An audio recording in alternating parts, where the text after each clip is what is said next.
l'enseignement réciproque en lecture, d'abord, ce qu'en dit la recherche. Il a été démontré que l'enseignement réciproque, qui est utilisé avec un groupe d'élèves pendant seulement 15 à 20 jours durant toute l'année scolaire, permet à ces élèves d'augmenter leur compréhension en lecture de 30 à 80 %. Et lorsqu'on vérifie auprès de ces élèves une année plus tard, on peut apercevoir que ce progrès-là a demeuré comme tel. L'enseignement réciproque en lecture se définit comme étant une approche visant à améliorer la compréhension des élèves en lecture en étayant et en consolidant 4 stratégies de lecture, soit prédire, questionner, clarifier et résumer. En utilisant les mots-clés enseignement réciproque en lecture, vous pourrez avoir accès à une courte vidéo sur YouTube qui vous permettra de visualiser en contexte de classe à quoi peut ressembler l'enseignement réciproque.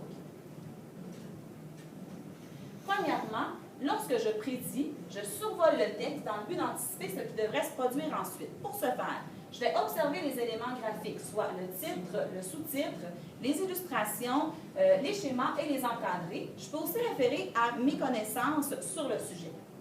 Les avantages de prédire, en fait, prédire permet d'établir une intention de lecture, de clarifier le sens du texte avant même de commencer ma lecture. Ça permet aussi de s'intéresser à ce que je vais lire, c'est-à-dire de m'intéresser à ce que je vais lire, et ça permet d'améliorer ma compréhension de ce texte. Pendant le texte, pendant la lecture du texte, je vais me poser des questions tout au long de cette lecture. Donc, des questions dont les réponses vont se retrouver dans le texte, comme des questions d'ordre inférentiel. Donc, en fait, ce sont des questions qui me permettront de lire entre les lignes. Pour réfléchir à une question à propos du texte, je vais le lire en prêtant attention aux idées importantes.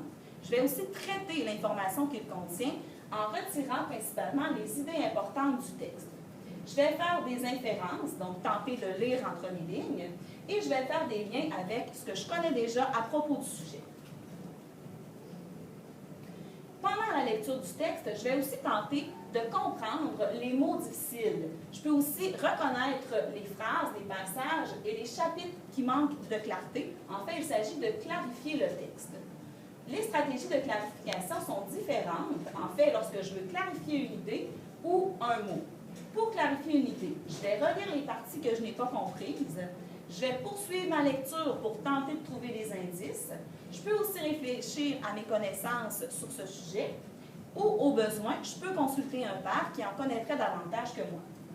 Pour clarifier un mot, je vais relire le mot. Je vais chercher les parties du mot que je connais déjà. Je peux essayer de mélanger les sons de ce mot. Je peux penser à un autre mot qui ressemble à celui que je trouve le plus difficile.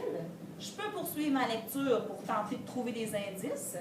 Et je peux tenter de remplacer le mot difficile par un autre mot qui, logiquement, fonctionnerait dans le contexte.